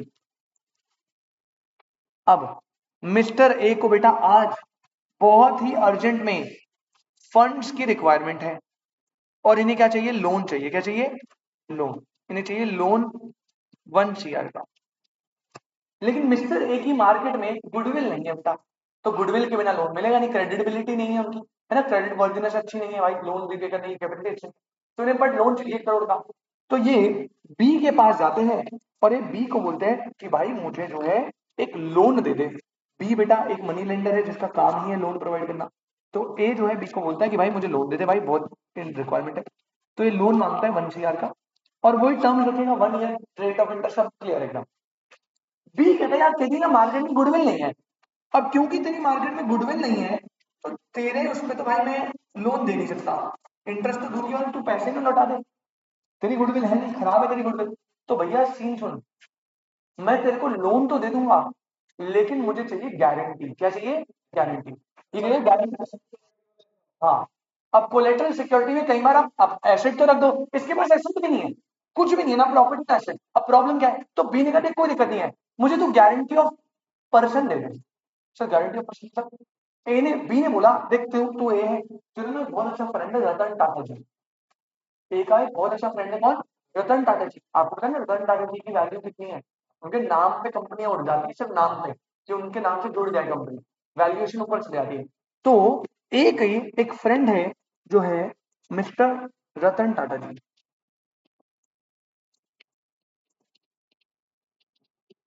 अब ये जो मिस्टर रतन टाटा जी है बेटा, इनके मार्केट में क्रेडिट वर्दिनेस और गुडविल बहुत ही ज्यादा बढ़िया है। इनकी गुडविल क्या है? बहुत ज्यादा है मार्केट में। तो बी ने बोला था मैं तेरे को लोन दे दूंगा, कोई दिक्कत नहीं है, लेकिन एक काम कर दे, रतन टाटा जी से अपनी गारंटी दिलवा दे। गारंटी मतलब ए जाएगा, हाँ, ए जाएगा रतन टाटा जी के पास, इनके दोस्त है मान लो, ए ने बोला मुझे बहुत अर्जेंटली 1 करोड़ की नीड है। अब रतन टाटा कहता है मेरे पास तो है नहीं, फॉर एग्जाम्पल, तो कहते हैं फिर से चाहिए भी नहीं, मुझे चाहिए बी से। तो ये कहेगा ले ले जाके, पर उसने कहा यार वो जब तक तू गारंटी नहीं देगा ना तब तक वो देंगे नहीं लोन, मेरे पास एसेट वैसेट है नहीं। तो टाटा कहता है चल ठीक है, तू तो अपना पुराना यार है। तो रतन टाटा जी जो है बेटा वो जाते हैं बी के पास। ठीक है सुरेश, ये गए बी के पास, और इन्होंने इन्होंने क्या दे दी? इन्होंने दे दी गारंटी टू बी। किसके बिहाफ पे? Guarantee to be on as behalf. बेटा ये बात समझ आई? इसका गारंटी का मतलब क्या है बेटा? गारंटी का मतलब है Sandeep, if mister A fails to pay the amount on due date, कह रहा है अगर मिस्टर ए ड्यू डेट पे अमाउंट पे करने से फेल हो जाते हैं, देन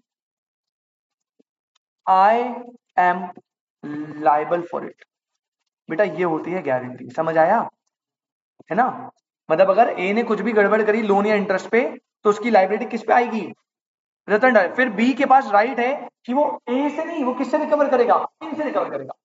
समझ आया? इसे बोलते हैं कॉन्ट्रैक्ट ऑफ गारंटी। क्या बोलते हैं? Contract of guarantee. अब यहाँ पे देखो कितनी पार्टीज है, यहाँ पे सूरज कितनी पार्टीज है? 3। कौन कौन?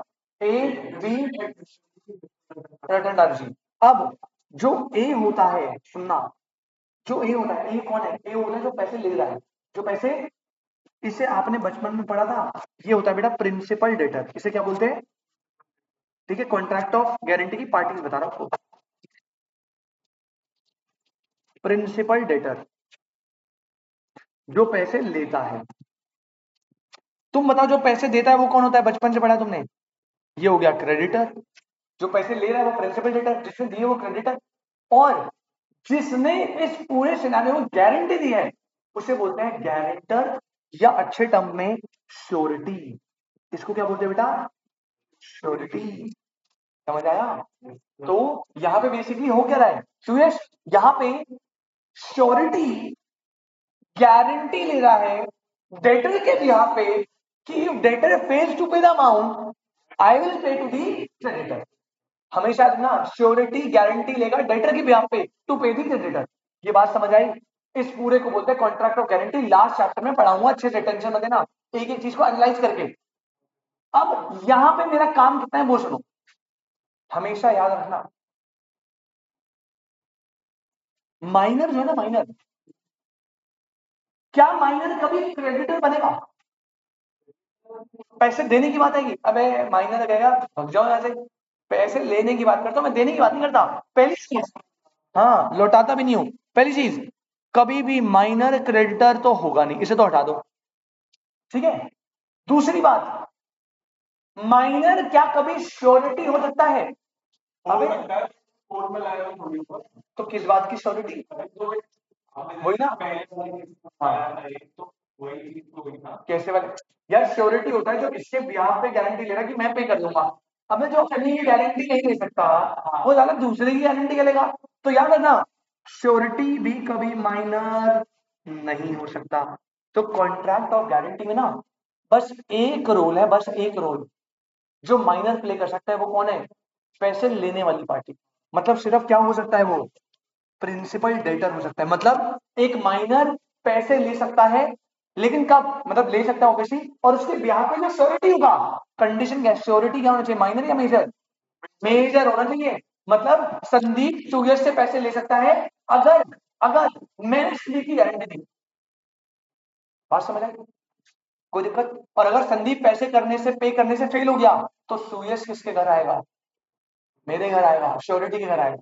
तो ये बोला था श्योरिटी फॉर अ माइनर। बेटा माइनर कभी श्योरिटी नहीं बन सकता, लेकिन माइनर के लिए कोई श्योरिटी दे सकता है जो एक मेजर। और अगर माइनर डेटर, प्रिंसिपल डेटर पे करने से फेल हो गया, तो जो श्योरिटी है फिर उसे माइनर के आपको पैसे देने पड़ेंगे। I hope this is clear. Sure, समझ आया?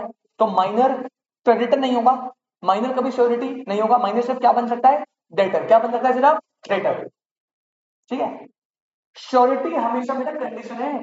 Surety is always a major person, surety is always a. और अगर माइनर पे नहीं कर पा रहा, फिर श्योरिटी को पे करना पड़ेगा माइनर के बाद। दैट इज द कॉन्सेप्ट, ठीक है भाई। अब लिखवा दो इसको फटाफट, लिखिए। एग्जाम्पल सही से बनाते रहो, रिविजन में ये हेल्प करेंगे भाई। और पेपर में ऐसे ही क्वेश्चन आ जाएगा, ये आ जाएगा बिल्कुल। ए ने बी से पैसे लिए, ए माइनर है, या बोलेगा जो श्योरिटी है वो माइनर है, तो क्या कॉन्ट्रैक्ट ऑफ गारंटी वैलिड है? अबे श्योरिटी तो कभी माइनर हो नहीं सकता, है ना। पढ़ेंगे हम कॉन्ट्रैक्ट में जब आएगा आगे। अभी के लिए तो बस लिखो बेटा, in a contract of guarantee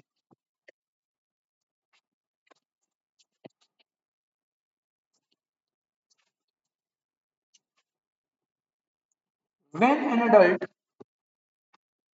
stands surety for a minor, then the adult is liable to third party as there is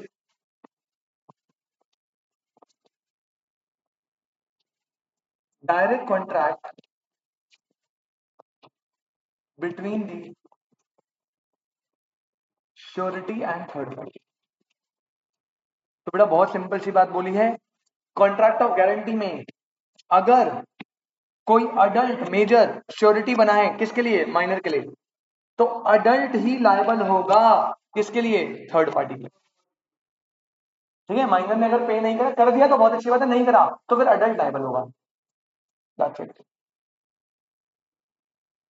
कितने हुए? 11। नेक्स्ट आओ 12। पॉइंट नंबर 12 वो है बेटा 14, माइनर एज शेयर होल्डर। अलग अलग केस बना रखना, हर तरीके से किसी से भी केस स्टडी आ सकती है। Minor as shareholder. अब ये बड़ी ध्यान रखना बेटा, देखो शेयर खरीदना ना,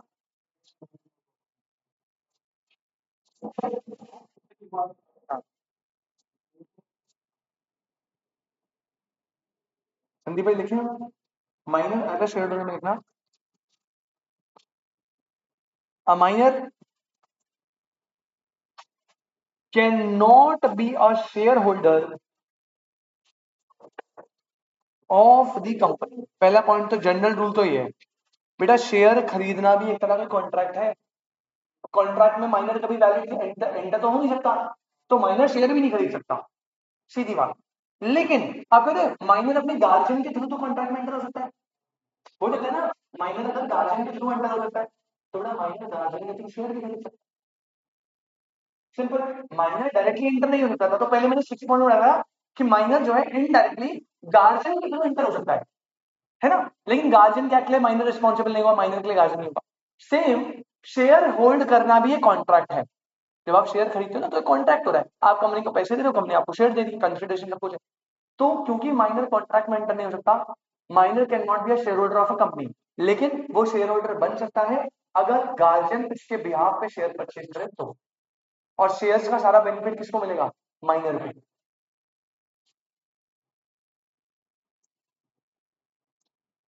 ठीक है, पहला point minor can not be a shareholder of the company. Second point ना, अगर by mistake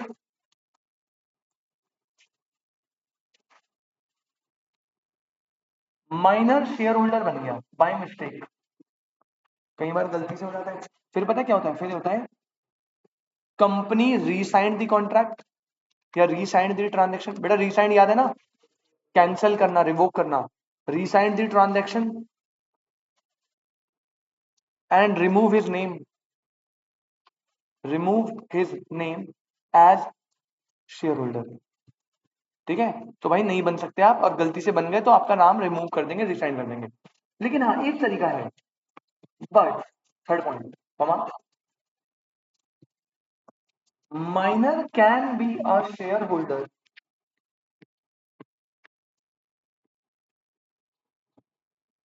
of the company through his guardian, comma, where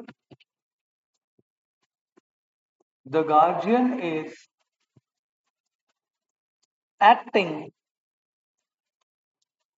as an agent for the minor।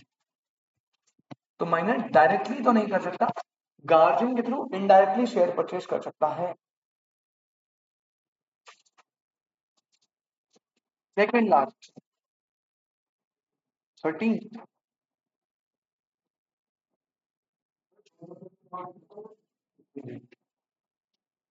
No specific performance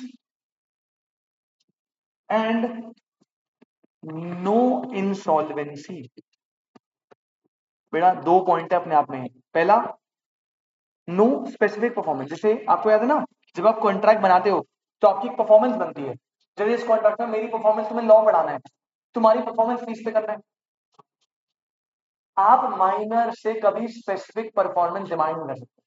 जैसे मान लो हम दोनों ने contract बनाया, अब मैं माइनर हूं, अब तुमने बोला सर आपने लॉ पढ़ाने का प्रॉमिस करना, मैंने कहा नहीं पढ़ाऊंगा। बेटा आप कुछ नहीं कर सकते, आप लॉ में जाके कोर्ट में जाके नहीं बोल सकते कि नहीं मुझे तो यही वाली परफॉर्मेंस करके देंगे। तुम तो ना पैसे रिकवर कर सकते हो अगर मैं माइनर हूं, ना मुझसे स्पेसिफिक परफॉर्मेंस डिमांड कर सकते, कर ही नहीं सकते। मेरी मर्जी, नहीं करवा रहा, कर लो कुछ करना है। इसके साथ साथ माइनर कभी भी इंसॉल्वेंट नहीं होगा। इंसॉल्वेंट पता है ना, बैंकरप्सी, जब आपके एसेट्स कम हो जाते हो, लायबिलिटी ज्यादा। अबे माइनर की तो कोई लायबिलिटी ही नहीं होती, माइनर तो किसी चीज के लिए लायबल नहीं है, तो कभी वो जब लायबिलिटी नहीं अराइज हो रही तो इंसॉल्वेंट कैसे सकता है। तो दो बातें हैं, पहला माइनर से कभी स्पेसिफिक परफॉर्मेंस का डिमांड नहीं कर सकते, और माइनस कभी इंसॉल्वेंट नहीं है। अच्छा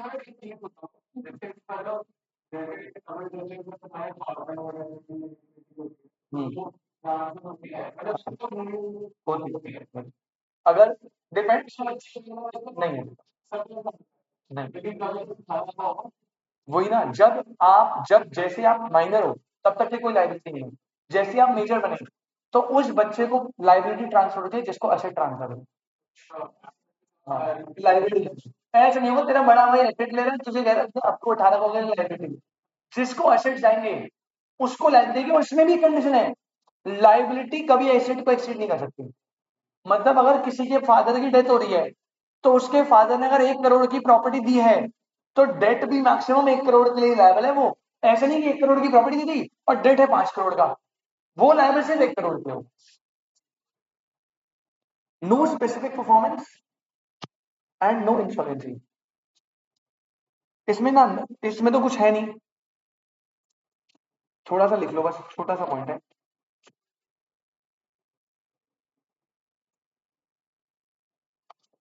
अ पर्सन कैन नॉट डिमांड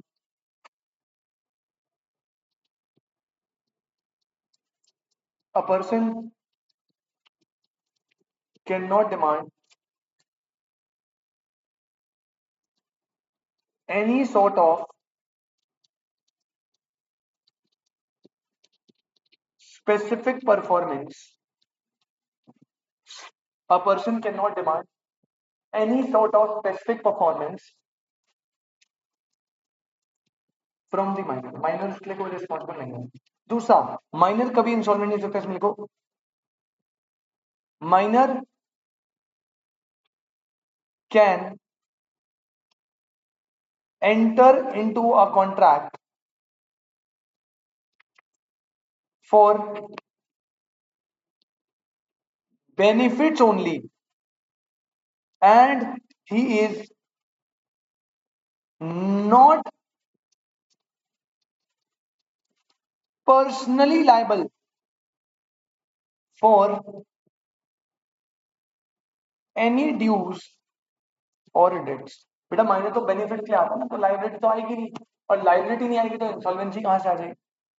खत्म रे बात।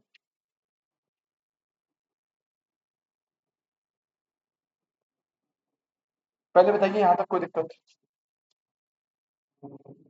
सही है ना भाई एकदम? चलिए फिर इसको हम आज के लिए यहीं रैप अप करेंगे। पॉइंट नंबर 14 बेटा बहुत इंपॉर्टेंट है, तो मैं चाहता हूँ एकदम आप एक सही जोन से स्टार्ट करें। पॉइंट नंबर 14 है नेसेसिटीज वाला, जो 100% पेपर में आता है, बहुत बार आया हुआ है। तो अगली क्लास जब हम करेंगे, स्टार्टिंग का आधा घंटा इज फॉर नेसेसरी, और उसके बाद का जो टाइम है उसमें हम स्टार्ट करेंगे क्या अपना अनसाउंड माइंड वाला टॉपिक। ठीक है, शायद अगली क्लास जो है ये चैप्टर खत्म हो जाए मे बी, तो देख लेंगे जैसा भी है। बस यहाँ तक कोई दिक्कत तो नहीं है ना? सुयश संदीप समझ आया? हाँ, ये समझ आया बेटा? हाँ हाँ, आ गया। चलिए भाई, मिलते हैं next class. Thank you so much.